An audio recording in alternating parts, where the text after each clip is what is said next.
మీరు మామూలుగా కూడా ఇరిటేట్ అయ్యి నేను చూడలేదు సార్ ఇప్పుడు. ఎందుకంటే చాలా పేషెంట్ గా ఎక్స్ప్లెయిన్ చేస్తారు అన్ని ప్రతిదీ. ఉండదు.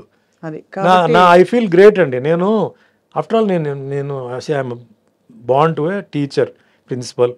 మా నాన్నగారు ఇంటర్నల్ కార్పొరేషన్ మేనేజర్ పుట్టాను. నేనేం పెద్ద హీరోకో పెద్ద హీరోయిన్కో పుట్టలేదు. మా తాతగారు అమ్మమ్మ గారు ఇండస్ట్రీ ప్రొడ్యూసరో డిస్ట్రిబ్యూటరో కాదు. అలాంటి వాడికి ఒక అవకాశం వచ్చినప్పుడు ఐ ఫీల్ గ్రేట్. సో ఒక్కసారిగా సార్ ఐఎమ్ షూర్ మీరు మంచి వెల్ ఆఫ్ ఫ్యామిలీ నుంచి వచ్చుంటారు. బట్ ఒక్కసారిగా మీకు లక్ష్మీ వర్షం కురిసినప్పుడు how did you feel? First నేనేం కొనుక్కోవాలంటే అలాంటి పెద్ద నేను అలా ఆశించలేదండి. నేను even after I became a very big star also ఏ ఇంట్లో పుట్టానో అదే ఇంట్లోనే ఉన్నాను. నేను ఇల్లు మారలా అసలు. నేను అదే ఇంట్లో చాలా మంది వచ్చేసి సార్ బంగ్లా తీసుకోవాలి అవి తీసుకుంటే అన్నారు. మీరు బంగ్లా తీసుకోవాలి, ఆఫీస్ ఒకటి వేరే పెట్టాను, బట్ ఇల్లు మట్టికి అదే. నేను టిల్ ఆల్మోస్ట్ ఆల్ 89 ఇటు షిఫ్ట్ అయ్యే వరకు నేను అదే ఇంట్లోనే ఉన్నాను. ఆఫీస్ వేరే పెట్టాను. అంటే ఇంటి దగ్గర అన్నీ కష్టం అని చెప్పి మదర్ని డిస్టర్బ్ చేస్తారని చెప్పేసి నేను ఆఫీస్ వేరే పెట్టాను. బట్ ఇల్లు అదే హౌసింగ్ బోర్డు కాలనీలోనే ఉన్నాను.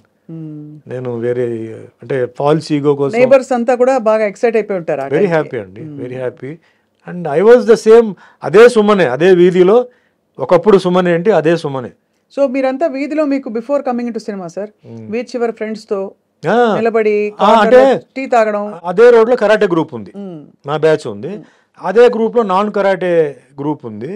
అండ్ మాకేంటంటే మాకు కాలేజ్కి వచ్చినప్పుడు వీధి చివరిలో వచ్చేసి ఒక టీ స్టాల్. ఆ టీ స్టాల్లో టీ అంటే కాలేజ్ నుంచి వచ్చిన తర్వాత అక్కడ టీ తాగడం, చిన్న డిస్కషన్ దేశం గురించి రాష్ట్రం గురించి, తర్వాత ఇంటికి రావడం, డ్రెస్ మార్చుకోవడం, క్లాస్కి వెళ్ళిపోవడం, అట్లా ఉండేది రెగ్యులర్ అండి. ఇప్పుడు యూత్ ఎలా ఉన్నారో అలాగే ఉండేవారు. యాక్టింగ్ అయిన తర్వాత స్టార్ట్ అయిన తర్వాత కుదరలా, టైమింగ్స్ అవన్నీ కుదరలా. బట్ నేను అదే ఇంట్లోనే ఉన్నాను. ఏ ఇంట్లో నేను పుట్టానో అదే ఇంట్లోనే ఉన్నాను తప్ప నేను వేరే ఎందుకో నాకు ఆ పెద్ద బంగ్లా అది ఇది సింపుల్గా ఉంటే బెటర్ అని చెప్పి తర్వాత అసెట్ కోసం నేను వేరే హౌస్ ఒకటి కొన్నాను. సరే అసెట్గా ఉంటుంది. బట్ మదర్కి ఏంటంటే మెయిన్గా ఆ ఇల్లు, ఆవిడ సాయిబాబా డివోటీ. సో ఆవిడ ఏంటంటే ఎందుకో ఆ ఇంట్లో సాయిబాబా ఫీలింగ్ అదంతా ఒక ఫీలింగ్ ఉంది. నాకు వద్దురా, నువ్వు కావాలంటే నువ్వు ఇల్లు అంటే నేను ఒంటరికి వెళ్ళిపోయి ఏం చేస్తాను, అప్పటికి మ్యారేజ్ అవ్వలేదు కదా, లేదు నేనైతే ఉంటాను చెప్పి అప్పుడప్పుడు father use to come and go. So ఆ మదర్ని మనం డిస్టర్బ్ చేయకూడదు చెప్పి నేను అలాగనే కంటిన్యూ అయ్యాను అనమాట. Beautiful sir. సో అక్కడి నుంచి మొదలయ్యి ఈ సితార సినిమాలో మీ అంటే ద హోల్ ఫిల్మ్ అండ్ అందులో మీ క్యారెక్టర్ కూడా పాటలు అద్భుతమైన పాటలు పడ్డాయి. ఇప్పటికీ ఆ పాటలు ఇందాక కూడా ఎవరో how many people are listening to this song అనే కామెంట్ చూశాను. మీ పాటలే వింటున్నాను మీరు వచ్చే ముందు. అవునా? సో లక్కీగా అండి, నేను గొప్పగా చెప్పట్లేదు. ఈరోజు కూడా పల్లెటూరులో పెళ్ళిళ్ళు జరుగుతాయి నైట్లో అండి, నా సాంగ్సే ఉన్నాయండి. నాది చిరంజీవి గారిది ఉన్నాయి. అవును సాంగ్స్, అవును ఓల్డ్ సాంగ్స్. అంటే పల్లెటూరు దీంట్లో అంటే రాత్రి అంతా వాళ్ళు కొంచెం హైలో ఉంటారు, వాళ్ళకి మంచి ఫోక్ సాంగ్స్ అవన్నీ ఉంటాయి. That way I'm very lucky అండి. ఎంతోమంది ఉన్నారు ఆర్టిస్టులు, బట్ నా పాట అక్కడ ఎందుకంటే నేను వస్తున్నానని చెప్పి కాదు, నేను అలా పాస్ అవుతుంటాను.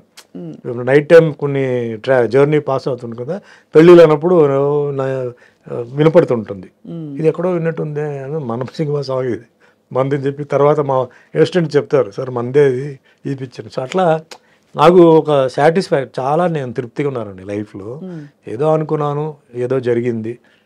ఈరోజు ఇండస్ట్రీలో 100 సినిమాలు తెలుగులో హీరోగా చేశాను, 50 సినిమాలు తమిళ్లో హీరోగా, కన్నడలో 25 చేశాను, టోటల్గా 750 సినిమాలు దాటేశాను.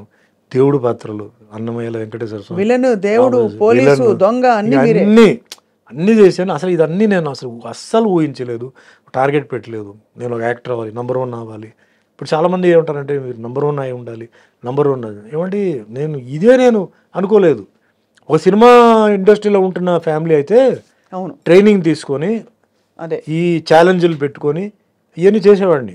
నాకు అసలు షూటింగ్ ఎప్పుడైతే నెక్స్ట్ పిక్చర్ ఏంటి ఇదే దీంట్లో ఉన్నాను తప్ప, అంటే మన హిట్లు ఇవ్వాలి, అవును అది తప్ప నేను నంబర్ పొజిషన్ అంతా నేను మీరు అనుకోలేదు కానీ మీరు అప్పుడు వచ్చినప్పుడు బాగా సెన్సేషన్ అయినప్పుడు బట్ అది అది తీసుకెళ్ళింది అందరూ కొంచెం హడలు పుట్టించారు కదా నేను ఎస్టాబ్లిష్ స్టార్స్కి ఛాలెంజ్ పెట్టింది. బట్ నేను ఎవరికి నేను ఛాలెంజ్ కాదు. నేను ఇండస్ట్రీలో అందులో చూడండి, తెలుగు లాంగ్వేజ్ వేరే లాంగ్వేజ్ అండి. అవును, హౌ కెన్ ఐ ఎక్స్పెక్ట్? ఇప్పుడు నేను ఏదైనా కన్నడ కానీ తమిళ్ కానీ అయితే అనుకోవచ్చు. తెలియని లాంగ్వేజ్కి వచ్చి అంత భగవంతుడు అంత ఇచ్చినప్పుడు మనం బిజీగా ఉండాలి, షూటింగ్ ఉండాలి. డబ్బు కూడా అండి నేను ఎవరిని డిమాండ్ చేయలేదండి. నా మీద ప్రొడ్యూసర్స్ కౌన్సిల్లో సుమన్ డబ్బు కోసం సినిమా ఆపాడు, పేమెంట్ కోసం ఆపాడు చెప్పి నేను ఎప్పుడు చేయలే. అంటే గ్రాటిట్యూడా మీకు? నేను ఒకటే చెప్తాను, God gives what you deserve not what you Dzire అంటారు చూసారా. సో నేను అదే ఫ్రేమ్లో పెట్టుకుని వేషం ఇచ్చారు, హీరోగా 6 పాటలు తీశారు, 6 ఫైట్లు ఏదో తీశారు, పోస్టులు అంటించేశారు, కట్అవుట్లు పెట్టారు.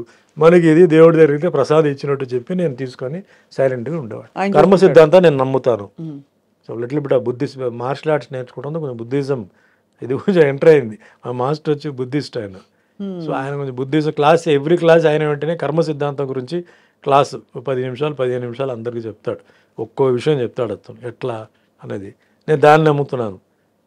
ఈరోజు ఎవరైతే నాకు మోసం చేశారో వాళ్ళు చాలా ఇబ్బందులు ఉన్నారు, కొందరు లేరు, కొందరు ఫ్యామిలీ చాలా ఇబ్బంది అయిన పొజిషన్లో ఉంది, ఎవరు హెల్ప్ చేయలేని పొజిషన్లో ఉన్నారు. అది వాళ్ళ పిల్లలకి అలా తగిలింది. నాకు నిజంగా బాధగా ఉంది. నేను వాళ్ళు తిట్టలేదు, చేయలేదు. అదే మనం మనసులో అనుకునే శాపనార్థాలు అలాంటివి కాదు, వాళ్ళకి కర్మ సిద్ధాంతం ప్రకారం జరుగుతుంది. Justice is done by nature అంటే. బట్ ఆ రోజుల్లోనే మీకు చెవులో వచ్చి చెప్పేవారు కదా సార్, వీళ్ళు మీ గురించి కుళ్ళుకుంటున్నారు, వీళ్ళు మీ గురించి బాధపడుతున్నారు, మీరు సక్సెస్ చూసి అదంతా చెప్పేవారు. బట్ నేను వినేసి నేను వదిలేసేవాడిని. నాకు ఒక అసెట్ ఏంటంటే ఇప్పుడు కూడా చెప్తానండి, నా ప్రొడ్యూసర్స్ ఎప్పుడు నన్ను రిపీట్ చేశారండి, డైరెక్టర్స్ నన్ను రిపీట్ చేశారు. 5-6 సినిమాలు నేను డైరెక్టర్స్తో ప్రొడ్యూసర్స్తో చేశాను. అదే నాకు పెద్ద ఎందుకు చాలామంది ఉన్నారు మార్కెట్లో, సుమన్ దగ్గరికి ఎందుకు రావాలి, ఏం చేయాలి? ఫర్ ఎగ్జాంపుల్ కాటగడ ప్రసాద్ కుమార్ అండి, 9 సినిమాలు ఆయనతో చేశాను. ఇది like brother to me, became a brother to me. నన్ను అంటే బాగా చూపించడం, సాంగ్స్, ఫైట్స్, గిట్స్. అది ఇప్పుడు శరత్ ఉన్నారండి, చనిపోయారు. నాకు సాంగ్స్ ఇచ్చింది ఎవరంటే శరతే పాపం. ఇప్పుడు చిరంజీవి గారికి ఎట్లా కోదండరామ్ రెడ్డి ఆ టైంలో, నాకు శరతే నాకు. నెక్స్ట్ శరత్ గారు ఆయన డాన్స్ మాస్టర్ వెళ్ళి కంపోజింగ్ చేసి సుమన్కి ఈ మూమెంట్ సూట్ అవుతుందా, సుమన్ ఇది చేస్తే అందంగా ఉంటుందా, బాగుంటుందా అని నా హైట్లో ఉన్న ఒక డాన్స్ అసిస్టెంట్తో చేయించేవాడు ఫస్టే. రేపు షూటింగ్ అంటే ఈరోజే బాగాలేదా, అంత పొడుగ్గా ఉన్నాడు ఆయన, చేస్తే బాగుండదు, ఆయన వంగకూడదు, ఇవన్నీ చేసి పాపం నాకు ఆయన చేసేవారు. So I'm very very lucky అండి. ఇంకా ఫైట్స్ అంటే ఇంకా నాకు కొంచెం చెప్తే చాలా జెడ్ వరకు నేను తీసుకొని వెళ్ళిపోతాను అనుకోండి. అది and co artist all they have been very kind to me. Who was your best female co-star sir? అంటే మీ ఆపోజిట్ పేరైన వాళ్ళలో విజయశాంతి గారు బాగా క్లిక్ అయింది, భానుప్రియ కెమిస్ట్రీ క్లిక్ అయింది బాగా. అసలు మా సీన్ ఇస్తే డైరెక్టర్ ఆయన కాన్సెప్ట్ చెప్తాడు, ఇట్లా వస్తారు, కగులిస్తారు, తర్వాత తోస్తారు, చేస్తారు, మేము దానికి ఇంకా ఏం చేయాలి, ఎట్లా చేయాలి, ఇంకా కొంచెం యాడ్ చేసి. It is very nice and very comfortable working with Vijayashanti and Bhanupriya. ఎక్కువ వాళ్ళతో చేశాను, అందరితో చేశాను, సుహాసినితో చేశాను, అందరితో చేశాను. బట్ మోస్ట్లీ భానుప్రియ అండ్ విజయశాంతితోనే ఎక్కువ నేను చేశాను. ఏ టైంలో కూడా sir you never fell in love? ఎవరిని ప్రేమించలేదా మీరు? స్క్రీన్ మీద ప్రేమించాను. ఆఫ్ స్క్రీన్ ఎప్పుడు అంటే ఆలోచన రాలేదా? బికాజ్ మీరు అప్పుడు ఎందుకు ఇంత ఓపెన్ గా అడుగుతున్నారు? Not married. Nothing wrong. But అక్కడ my mind was on a target అండి. I have to achieve something. I became more professional, no playing around. So మనం మన పని చేసుకొని మనం పోవాలి. ఎందుకంటే పనిలో మనం ఫెయిల్ అయిపోతే మనల్ని ఎవరు రేపు లెక్క చేయరు. ఈరోజు అది. నెక్స్ట్ మన మెయింటెనెన్స్, ఫిజిక్ మెయింటెనెన్స్, దీని మీదనే ఎక్కువ ఉంది తప్ప వేరే ఇదేం కాదు. అఫ్కోర్స్ డెఫినెట్లీ ఒక 3 సినిమాలు ఒక హీరోయిన్తో చేసినప్పుడు ఫ్రెండ్షిప్ వస్తుంది, ఫిజికలీ ఆల్సో ఉంటుంది. చేయి పట్టుకొని లాగడం కానీ ఏదో వెనక్కి నుంచి వచ్చి ఇప్పుడు అందరూ చేస్తున్నారు. అది మేము అప్పుడు అంతవరకు చేసేవాడిని. అవును. అంతేగాని ఇంకా లవ్లో వెళ్ళిపోయి మళ్ళీ అది ఇంకో ట్రాక్ అండి, అది డిస్ట్రాక్షన్ ఫ్రమ్ ప్రొఫెషన్. వన్స్ దాంట్లో వెళ్ళిపోతే డిస్ట్రాక్షన్ అవుతుంది. And I have seen some people అనవసరంగా డిస్ట్రాక్ట్ అయిపోయి ఈ ప్రొఫెషన్ని అంటే స్పాయిల్ చేసి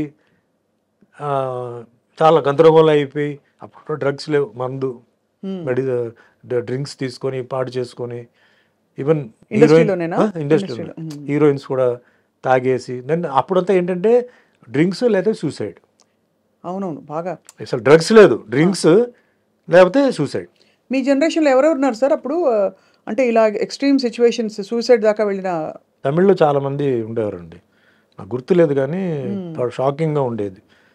అయ్యో, విన్నప్పుడల్లా లవ్ ఫెయిలియర్ అని చెప్పి చేసుకోవడం, కొందరేమో ఇదండి ఫైర్, సెల్ఫ్ ఇమోలేషన్, బాబోయ్. అట్లా కూడా చేసిన వాళ్ళు ఉన్నారు. Very famous heroine. I was about to act with her but she burnt herself up. It was very sensational case. Love ఫెయిలియరే, she was in love with somebody and she burnt అట్లా. So this journey ఒక నాకేంటంటే like basically అండి all the heroines and all they like me a lot because the way how I behave, నేను ఎలా మాట్లాడితే ఎలా చేస్తాను. నోబడీ సుమంత్తో మాకు సినిమా వద్దు నాకు ఎవరు చెప్పలేదండి. I use to keep my limits but సెట్లో character use to be open. Character what character demands I use to do it and చెప్పి చేయడమే. సడన్గా చేయాలి, ప్రిపేర్ చేసి కాబట్టి ఇది నేను ఇట్లా చేయాలనుకుంటున్నా, ఇలా చేయాలనుకుంటున్నా అని చెప్పి వాళ్ళు ఓకే అంటే వద్దు మాకు అది చేయవద్దు అనుకుంటే లో. డైరెక్టర్ కూడా కొన్నిసార్లు జనరల్ ఏమవుతుంటే కొంత డైరెక్టర్స్ దిల్ టేక్ అడ్వాంటేజ్. లేదు సార్ మీరు టేక్లో టక్కుని చేసేయండి మీరు అది చెప్పారు. లేదండి నేను చేయను, అది అనవసరంగా నాకు ఆవిడికి గొడవలు వస్తాయి. అడగండి మీరు ఓకే అనుకుంటే కంఫర్టబుల్గా పెట్టాలి తప్ప లేదా మీరు చేసినట్టు మళ్ళీ ఎందుకు అట్లా నేను అవాయిడ్ చేసేవాడిని. So that way I was very friendly. Main బేసిక్గా మా గురుగారు అదే రామన్న గారు ఎప్పుడు చెప్పేవారంటే డబ్బులు ఎప్పుడు నువ్వు అడగొద్దు, నీకు డబ్బులు వస్తాయి, నీ ఆఫర్ నీకు ఆటోమేటిక్గా నీకు వస్తాయి. నువ్వు చూడాల్సింది discipline in the set, timing, devotion, dedication. Once ఒక ఇది ఒప్పుకుంటే డైరెక్టర్కి నువ్వు వచ్చి స్టూడెంటే, డోంట్ థింక్. తప్పు ఉంటే అడుగు, తప్పు లేదంటే వాళ్ళు చెప్పింది చేసుకుని వెళ్ళిపో అంతే. ఆయన కొన్ని పాయింట్స్ పెట్టారు నాకు. నా లెవెల్లో నేను సక్సెస్ఫుల్ అండి. 46 years ఇండస్ట్రీలో ఇన్ని సినిమాలు చేశాను, ఇన్ని క్యారెక్టర్స్. సార్ పెద్ద పెద్ద స్టార్స్కి దడ పుట్టించి తమిళ్లో ఎలా ఉండేది మీకు పోటీ? సేమ్, చాలా పోటీ ఉంది, పోటీ ఉండేది. ఎవరెవరు సార్ పెద్ద పెద్ద స్టార్స్ అప్పటికి ఎవరున్నారు మీ సమూజీలు? కమల్, రజనీ మాకన్నా సీనియర్ అనమాట. సీనియర్, అవును. జస్ట్ ఒక కమల్ చాలా సీనియర్. అఫ్కోర్స్ ఈజ్ మై నాకు ఇన్స్పిరేషన్. నాకు అన్ని శివాజీ, ఎంజిఆర్ గారి తర్వాత నెక్స్ట్ నాకు కమల్, రజనీ. అంటే తెలుగు సినిమా ఫీల్డ్కి వచ్చే ముందు, తర్వాత రామారావు గారిది సినిమాలు చూసి, నాగేశ్వరరావు గారిది అన్ని తర్వాత తెలుసుకున్నాను. తమిళ్ ఫీల్డ్లో శివాజీ గణేశన్ సారు, ఎంజిఆర్ గారు మాస్ క్లాస్. దాని తర్వాత కమల్ హాసన్, రజనీకాంత్ గారు. వాటిలో I was die hard fan of Kamal Haasan, was his will. First time ఎప్పుడు కలిసారు కమల్ గారిని? ఫస్ట్ నా షూటింగ్ జరుగుతున్నప్పుడే ఆయన పక్కనే షూటింగ్ జరుగుతుంది. ఆయనది శ్రీప్రియాది షూటింగ్ జరుగుతుంది. అప్పుడు ఇదే కిట్టు ఉన్నాడు. అంటే మాకు హాఫ్ డే గ్యాప్ ఆ రోజు. నేను అన్నాను, నేను కమల్ హాసన్ షూటింగ్ చూడాలి ఎక్కడ అంటే, డైరెక్టర్ అంటే వా పదా అని చెప్పాడు. అప్పటికి మీరు స్టారే, పెద్ద స్టార్ అయిపోయాను, స్టార్ అయ్యాను. అంటే షూటింగ్ జరుగుతుంది. సట్టమెన్ కైల్ పిక్చర్ పేరు. టిఎన్ బాలు డైరెక్టర్ తీసుకెళ్తే ఆ రోజు ఫస్ట్ టైం కమల్ హాసన్ నేను చూస్తున్నాను. చూడంగానే ఒక ఫీలింగ్, ఇప్పుడు మాకెట్లా ఫ్యాన్స్ ఇప్పుడు వచ్చి చూడంగానే మాటలు రాక వాళ్ళు చేతులు రాక ఉంటారు, అట్లా నేను ఫ్రీజ్ అయిపోయాను. అప్పుడు అక్కడ వేరే ఒక ఆర్టిస్ట్ కావాలి. ఇప్పుడు కమల్ హాసన్ గారు ఏమనుకున్నారంటే ఇతనే ఆ క్యారెక్టర్ నేనే అనుకుని వాంగ మూడు కాదా వెయిటింగ్ వాంగ అన్నాడు. నాకు ఇటు చూసి ఎవరు వాళ్ళు నిన్నే పిలుస్తున్నారు వెళ్ళు అన్నాడు. దగ్గరికి వెళ్తే వాళ్ళు లేట్ అని నేను చెప్పాను, సార్ నేను ఊరికి మిమ్మల్ని చూడడానికి వచ్చాను, నాకు ఈ క్యారెక్టర్ కాదా అదేంటే పిలిచి బాగానే ఉన్నాడు కదా, ఈయన్నే పెట్టవచ్చు కదా అది ఇది అని చెప్పి ఏదో చెప్తే అప్పుడు ఈ కిట్టు వచ్చి లేదండి ఆల్రెడీ ఆయన హీరోగా చేస్తున్నారు రామన్న పిక్చర్లో. అవునా, ఓకే అని చెప్పి నేను కాసేపు కూర్చొని షూటింగ్ చూశాను. అంటే గొప్ప యాక్టర్ కదా, ఆయన టెక్నిక్ ఏంటి, ఆయన అంటే మార్వెలస్. అప్పుడే నో వర్డ్స్ టు అప్పుడే చూస్తూ మీరు కూడా ఒక పెద్ద, అంటే ఆల్మోస్ట్ ఒక సూపర్ స్టార్డమ్ వచ్చేసింది మీకు. భగవంతుడి దయ అండి. నేను స్టార్డమ్ అదే సూపర్ స్టార్ అని నేను చెప్పనండి, ఒక స్టార్డమ్ వచ్చేసింది. మంచి డిమాండ్లో అయితే ఉన్నారు ఒక టైంలో, పీక్స్లో డిమాండ్ అయితే హెవీ డిమాండ్.